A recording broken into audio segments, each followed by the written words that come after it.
মুন্সিগঞ্জে এমন এক গ্রাম যেখানে নেই বিদ্যুৎ, নেই পাকা দালান, নেই ইট সুরকির ঘর, নেই কোনো পাকা সড়ক, নেই স্কুল, নেই মাদ্রাসা। সন্ধ্যা নামলে অন্ধকার গ্রামটাকে গ্রাস করে। সোলার লাইট আর মোমবাতির সামান্য আলোই এখানকার মানুষের একমাত্র ভরসা। এই গ্রামটির নাম নূরবয়াতির চর।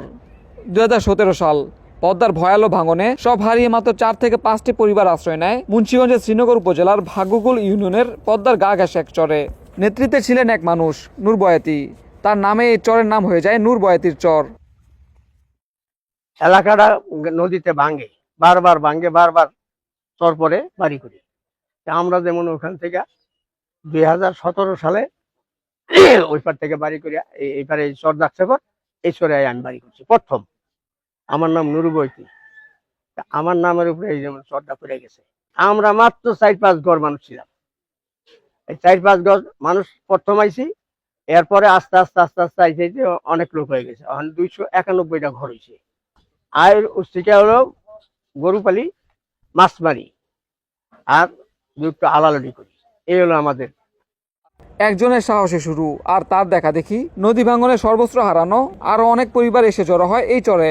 আজ সেখানে প্রায় 300টি পরিবার বসবাস করে। কিন্তু জীবন এখানে সহজ নয়।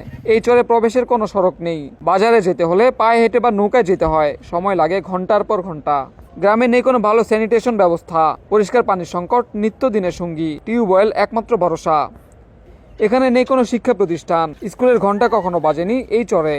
শিশুরা বই খাতা নয়, দেখে বড় হয় নদী আর সংগ্রামের গল্প। এখানকার মানুষের জীবিকার প্রধান উৎস মাছ ধরা। পদ্মাই তাদের ভরসা। আশেপাশে জমিতে সামান্য চাষাবাদ আর গবাদি পশু পালনের মাধ্যমে চলে তাদের জীবন। আধুনিক সুযোগ সুবিধা বলতে কিছুই নেই। চিকিৎসা বলতে নেই কোনো স্থায়ী ব্যবস্থা। সামান্য অসুখ হলেও নিকটবর্তী ক্লিনিকে পৌঁছাতে লেগে যায় কয়েক ঘন্টা। আমাকে সমস্যা কি? আমাকে চেয়ারম্যান নাই, নাম্বার নাই, আমার কিচ্ছুই নেই বাবা। আমরা চরে থাকি, নদী ভাঙ্গা মানুষ। আনতালে খাই, না আনতালে না খাই। নাই আমাকে বহিনের বাজার, নাই আমাকে একটা স্কুল ঘর, নাই আমাকে একটা কোনো আমরা অনেক কষ্টেই আছি। আমরা চলি বাবা, শুরু বুদ্ধি একটু চলি। হ্যাঁ, হে মেয়ে মিষ্টি আইলে হে ও জ্বলে না, আমরা আন্দারে চলি। মম আই না, মম জ্বালাইয়া খাই, মম জ্বালাইয়া করি।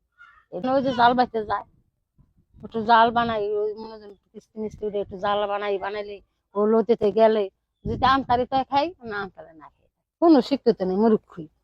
শিক্ষিত পড়বো কই? আমাকে প্লাহান কই পড়াবো? আমাকে ছোটোর মধ্যে কোনো স্কুল আছে না কোনো কিছু আছে? কোন মূর্খই, প্লারাও মূর্খ, নাতিরাও মূর্খ। এই 2016 সালে থেকে আমরা নদী ভাঙ্গা দেশ। আমাদের বাড়ি ছিল শিবচর ভূমিহীন। ভূমিহীন ভাঙ্গা যাওয়ার পর এই জায়গায় চর পড়ছে। আমার আব্বুর নাম নুরবৈতি। হে সর্বপ্রথম এই জায়গায় আসছে। এই জায়গায় সর্বপ্রথম সেই এসে ঘর উঠেছিল। তখন নদীতে থেকে চর পড়ছিল এই জায়গাটা। সে আসা ঘর উঠানোর কারণে তার নাম নুরবৈতি। নুরবৈতির চর হয়ে গেছে। অনেক আশেপাশে আরো মানুষজন আসছে তার বসত বাড়ি দেখে। সে ভালো লোক, তার জন্য অনেক মানুষজন তার বগালে এসে রয়েছে ভাই। যে জায়গাটা হলো খাদ জমিন ভাই, বুঝছেন, সরকারি জমিন। এটি বহুত বছর পানির তলা ছিল জমিন গুলা ভাই, বুঝছেন। এই জায়গায় অনেক কিছুরই সমস্যা। পোলাপানের স্কুল নাই, মাদ্রাসা নাই, ডাক্তার নাই। পোলাপানের এই জায়গায় পড়ালেখা করতে সমস্যা হয়। একটা সমস্যা হইলেও আমাদের উপার যাইতে হয়, এই জায়গায় কোনো নাই। সন্ধ্যা নামলে চরটা যেন থমকে যায়। সবাই যার যার ঘরে ঢুকে পড়ে। অন্ধকার আর নীরবতাই তখন সবচেয়ে বড় বাস্তবতা। বর্ষা এলে যাতায়াতের একমাত্র ভরসা নৌকা। পদ্মা ঢেউয়ের সাথে লড়াই করে চলে প্রতিদিনের জীবন। এই চরের কাছে ধোয়ার নবাবগঞ্জ, আর পদ্মা পার হলেই মাদারীপুর জেলা। সরকারি কোনো সুযোগ সুবিধা ছোঁয়া লাগেনি এই মানুষগুলোর জীবনে। নূরবয়াতির চর, এটা শুধু একটা চর নয়, এটা বেঁচে থাকার এক নীরব সংগ্রামের নাম। উন্নয়নের আলো থেকে বহু দূরে থাকা মানুষের প্রতিদিনের গল্প। নাজমুল হাসান শাওন, মুন্সিগঞ্জের সময়।